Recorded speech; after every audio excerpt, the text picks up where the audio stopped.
Hey Joe, you ever seen Dolemite? Been a while since I've seen this one, but yeah, I hadn't watched it in a while. But yeah, I'd seen it before, and I saw it this time. You know anything about Dolemite or how Rudy Ray Moore got started or any of that? A little bit What the fuck you know? enough. All right, so Rudy Ray Moore came back from the army and however long ago and this dude just wanted to be a star. He just wanted to be somebody so fucking bad. So he started out singing. Has some good songs for sure. Like I will definitely every so often put on some Rudy Ray Moore, crank that shit up and what is it? I swear it hurts me to my heart. That one I forget what it's called. Maybe Say Goodbye to You. But that's a fucking banger and he has some other shit too. But he tried his hand at singing, didn't go great.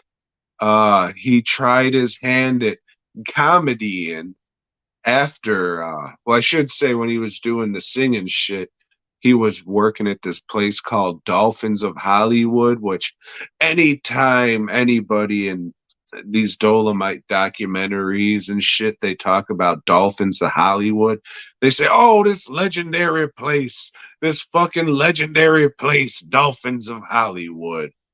I guess some dude who was a record producer had a fucking record shop, so he'd sell his shit there. And they had a radio station there behind glass so people could watch the shit go on or whatever. I don't know. If it wasn't for me being a fucking mark for this shit, I wouldn't know of motherfucking Dolphins of Hollywood bullshit. So Rudy Ray Moore was working there, and I wish I could remember his fucking name. God damn, but there was a fucking old hobo drunk that would just fucking come around and he would fucking he would tell this tale of Dolemite. So Rudy Ray Moore invited the guy back to his house. Who knows what they did, but we know for sure that, Rudy Ray Moore, he said, I'll give you some money for soup if you let me record you doing this shit. So he did because he's a hobo. And then, yeah, Rudy Ray Moore stole that shit and took it on as his own. He said, oh, if he's making everybody at the record store crack up with this shit, think about what I can do. A guy who's not a drunk hobo. So he takes that shit on the road. Fucking it goes gangbusters. People are loving it. And he says, all right, it's time to make this a fucking movie. So he does. Nobody wants to finance it, so he gets the fucking money together and he gets the crew together and he makes Dolemite. So there's a little bit of information leading up to the fantastic motion picture we're about to talk about. Joe, do you have any questions leading up until this point? No, no questions, Tom. All right. So Dolemite, it's pretty much the story of a pimp, a club owner. They don't really say. You can make your own assumptions, I guess, who was framed for having illegal furs and drugs in the trunk of his car in his own driveway. A couple cops, whites, of course, they say, hey, you open up your trunk. We want to look in it. He's like, what? I was just going to mow my lawn or some shit, dressed like a golfer. I guess I'll open the trunk. Oh, Christ, where did these fucking fox jackets and blow come from? That shit ain't mine. So they arrest him and he's in jail now. So, I guess they thought he was supplying the drugs to the community because he goes to the warden's office and says, hey, we're going to release you because your nephew died and there's still drugs out there. So I guess it wasn't you. And go and get revengeance. And for like 2 years, the whole time he was in jail, his sidekick, Queen Bee, who I guess is the madam at Mhm. his club, she's been trying to prove his innocence. So he gets released and she says, "Oh, Dolomite, I'm so happy." And they go out and uh kill white people. So yeah, so the governor and the warden both agreed that they were going to give Dolomite a chance to go out and prove his innocence, as so often happens when people are in prison. You know, uh, A lot of movies have this fucking premise though. Hey, you're in prison, but we need you to do shit. Go prove your innocence. um, so this other guy, Willie Green, has Played taken by that bad Derville Martin. he has taken over the streets, and he's the one flooding the place up with drugs. He's taken over Dolomite's old club.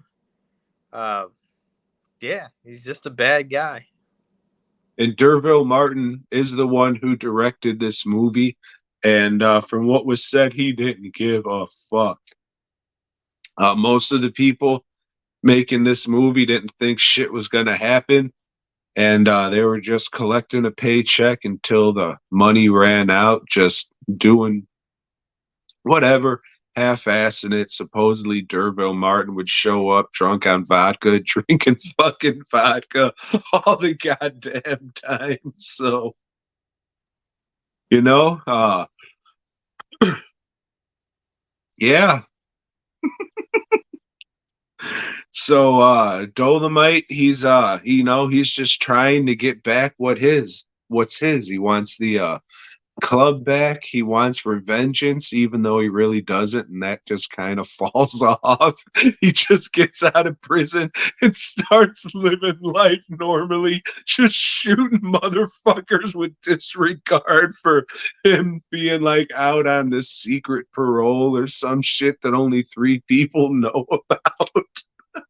He's literally just shooting motherfuckers left and right, and then he has this army of prostitute assassins who's lopping off motherfuckers' cocks. And we get to see a little bit of what his club was like. You know, we get to see some of the performances that go on in this club, Tom, including old Dolomite himself. You know, who goes out and this is Rudy Ray Moore's bit was to do his tell little stories in rhyme, little funny stories, anecdotes or something. They're called toasts. And Joe, this is gonna surprise you, but a lot of the shit he was saying, like the signifying monkey and shine in the Great Titanic, that's all old shit people were telling for years, and he just took that too.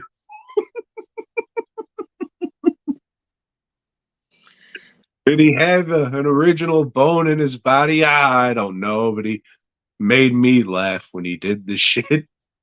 This movie is very ineptly made, but to me, that's part of its charm. You know that I don't think any of that was done on purpose. You know, for laughs, but it's No, definitely. Rudy Ray Moore and Jerry Jones was fucking, trying to make a fucking, a good ass movie for the street loving people. Yeah, they just didn't know what the hell they were doing, and but the movie, because of that, I think it's got a lot of charm to it, and it makes me laugh, man. It's some funny shit, you know, and he's great as the character of Dolomite, you know, just the baddest motherfucker to ever walk the streets, you know, and he's got a heart of gold. He wants what's best for the community, for his karate bitches, you know, and for everybody around him. But this movie, you know, takes a weird turn. Dolomite gets hurt in a fight, you know, and he goes to the hospital. And then you got this FBI agent that we were told of at the beginning that fucking does everything else. you know, Dolemite's missing for a little while, which I didn't remember that, and I just still think that's a bit weird that this guy's given the limelight, in a movie name of Dolemite. It's Jerry Jones, and he wrote it. Hmm. Dolomite's, hey, I love your script. Write yourself into the movie. And he said, all right, I will. So there's your explanation to that. It was odd. I feel it disrupted the flow of the movie, Tom. Yeah, I mean, that's part of its charm, though. Let me ask you this, because there's two cuts of the movie. The one that's most widely available, there's fucking boom mics everywhere. Every shot you just look and a boom mic's peeking out somewhere. I didn't And see that the cut. okay, where did you watch it? Tubi. Okay. Where do we go?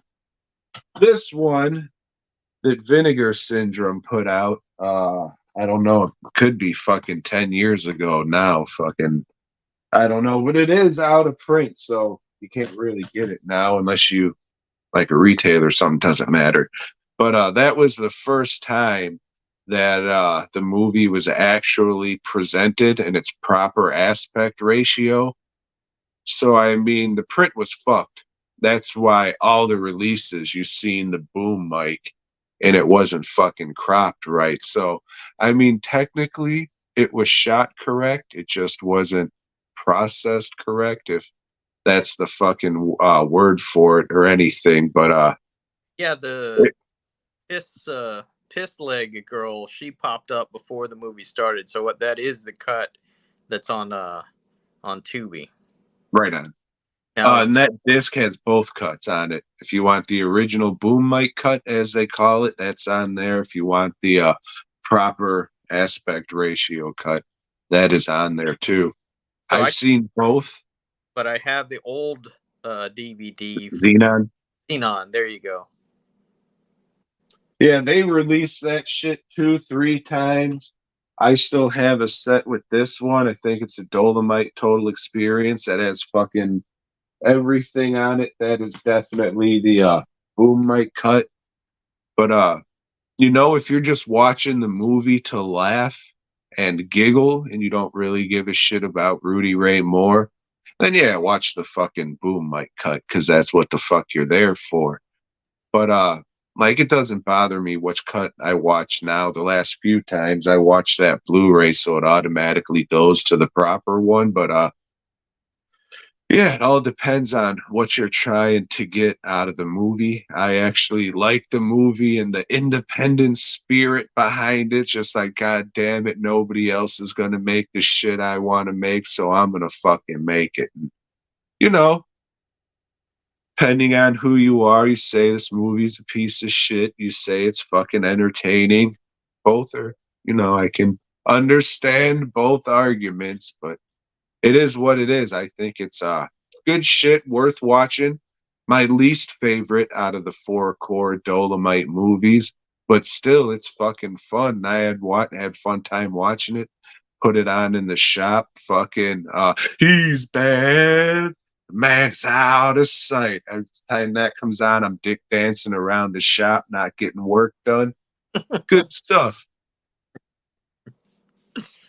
Yeah, I agree. It's a like I said, it's got charm. It's a lot of fun. There's some lines that are just fucking, make you crack up.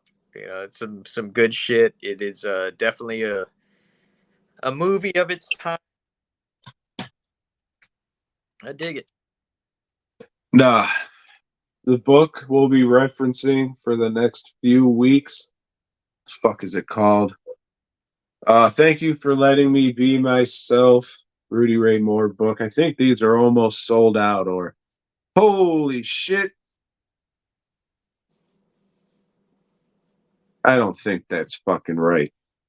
Down there, it says available on 8-track or cassette. I think that's a cute little thing, but if there's an audio book version of this fucking thing, I'm sure it's the commentary track. So fuck that I said anything, but the end of this movie when Willie Green gets killed, you say, well, what the fuck happened here? And that's because the MPAA said, oh no, that looked too real. You have to cut this out. So what Dolemite did, he punched Willie Green through the stomach and pulled his guts out.